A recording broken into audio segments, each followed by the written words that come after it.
So it's kind of a soft jam consistency.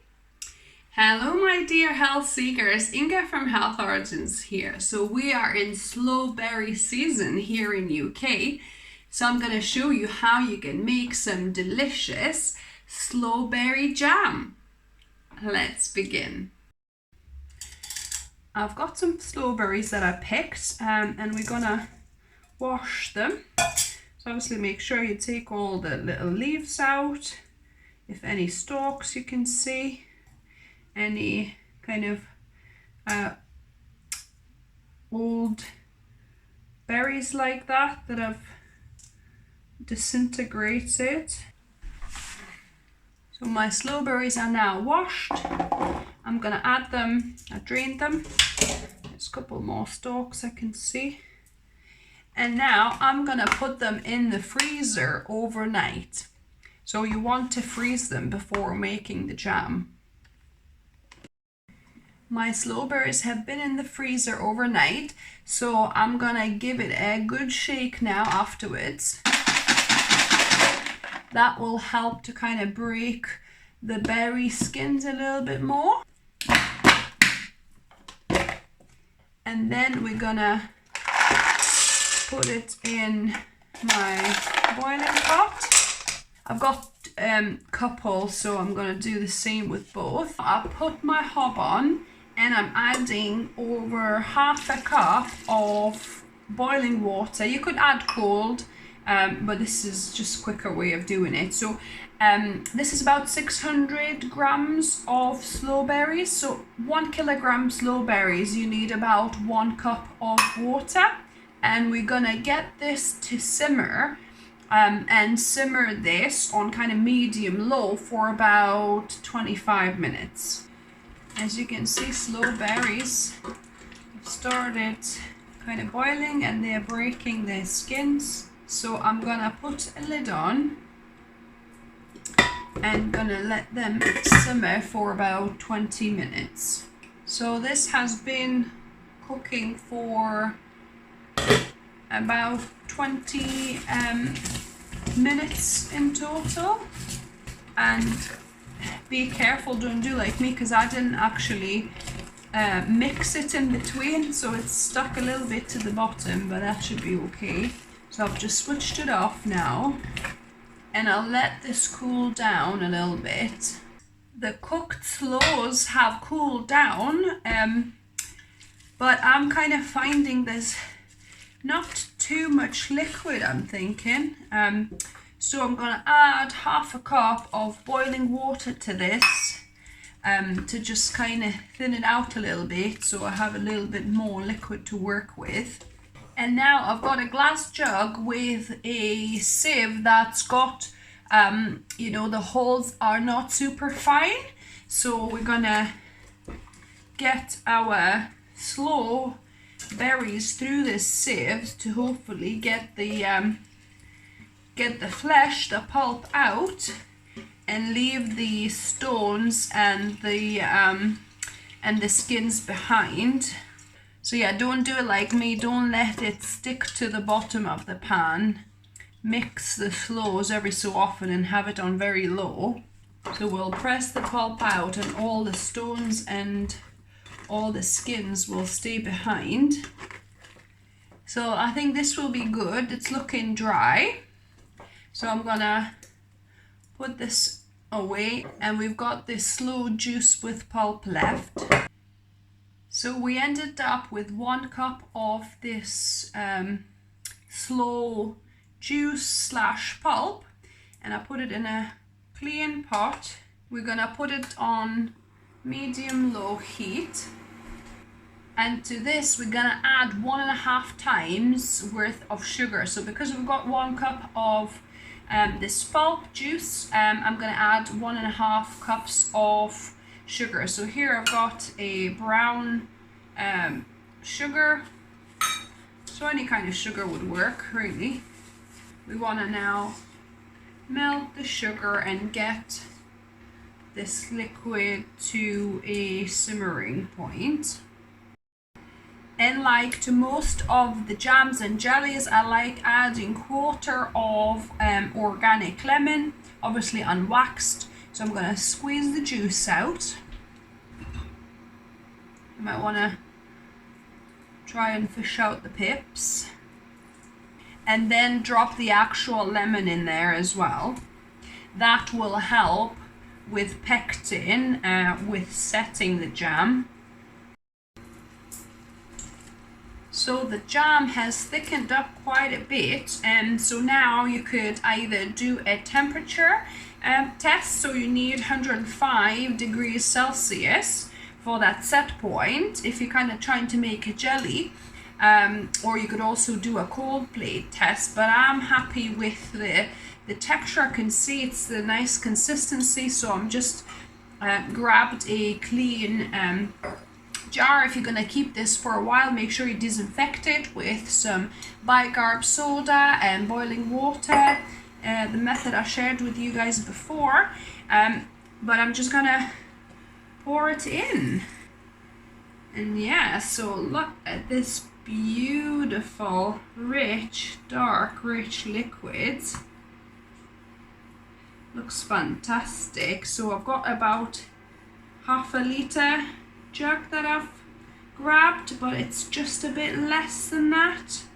But I don't mind, because this is just for me eating. If you obviously were gifting this, you would want to fill it to the top, and if you were going to keep it for longer, you would want to fill it to the top as well. But for me, just taste testing, this will be perfect.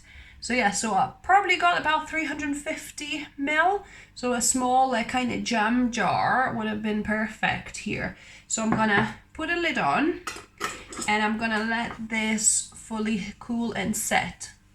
The Sloe jam has been setting for a couple of days. I've been giving it a minute, just cause it was kind of still astringent.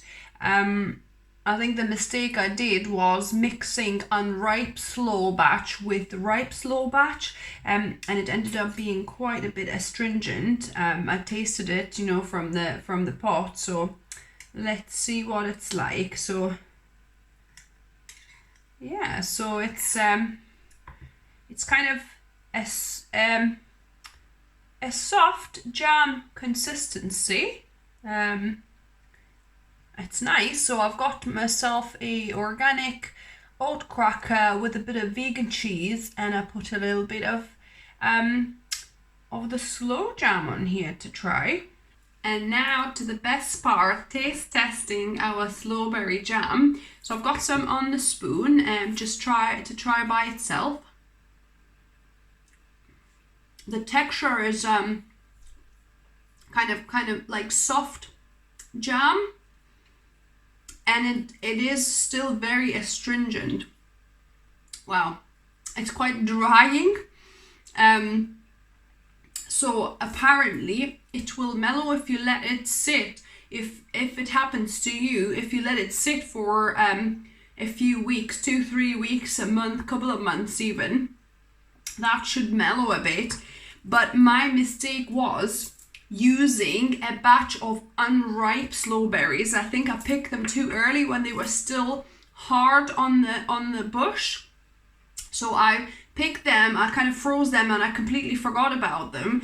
And then 2 or 3 weeks later, I picked another batch, which was actually quite soft already, right? And somewhere already kind of going overripe by that point. So I picked another cup, and I used both of these batches together. And I think that's why. And I kind of cooked them too long with the stones and the skins.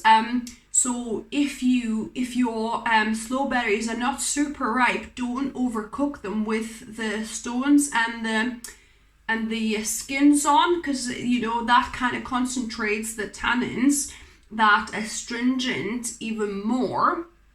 If you like kind of bitter astringent taste, you know, you might enjoy it, but it's like really kind of quite drying taste kind of at the back. You know, at first it's nice and sweet,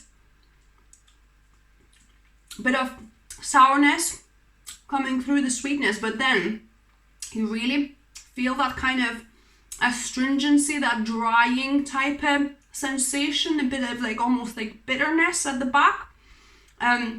So yeah, so don't do like me, don't gather your sloe berries too early, and also do not concentrate the pulp too much initially. Maybe cook them for 20-25 minutes and take them out. I think I might have even cooked them for 30 minutes or so, and there wasn't quite enough water as well. It evaporated for quite a bit. So yeah, so don't overcook it with stones. Then once you pulp it through, then you can cook a bit further as well. So maybe even cook it for 20 minutes. As long as the stones are off the flesh, as long as you can take the flesh off, then that's great. So you can kind of cook it with sugar or, without the stones a bit longer afterwards.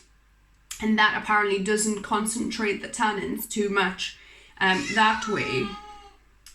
There you go, Kitty wants to speak to you too. And now I'm going to try a little bit with the cracker, oat cracker, a bit of vegan cheese, and I put a little bit of sloe berry jam on this. So let me give this a go.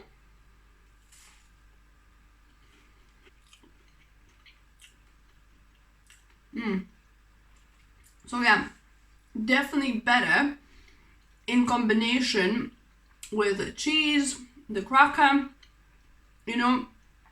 The drying factor is not as prominent.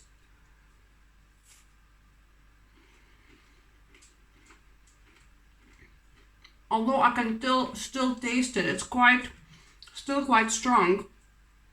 So I'll see if if it matures any. Maybe I'll keep it for a month or so and see if it mellows at all. So yeah, so that's my first experiment with sloes. I've never cooked sloes.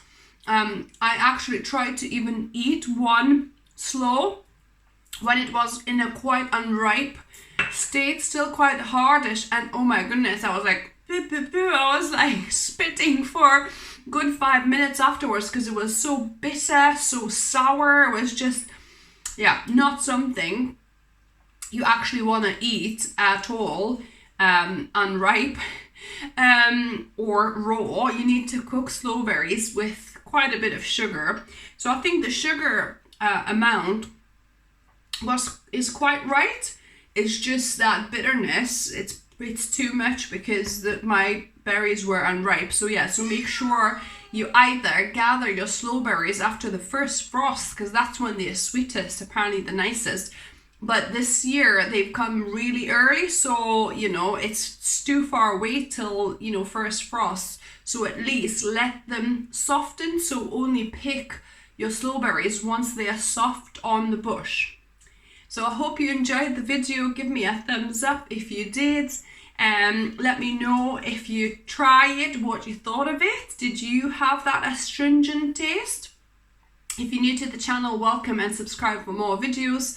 I upload at least a couple of videos for you guys every week, whether it's whole food, plant-based, oil-free recipes or other healthy lifestyle tips. And as always, remember, food is fuel, so be mindful of what you put in your body. Until next time.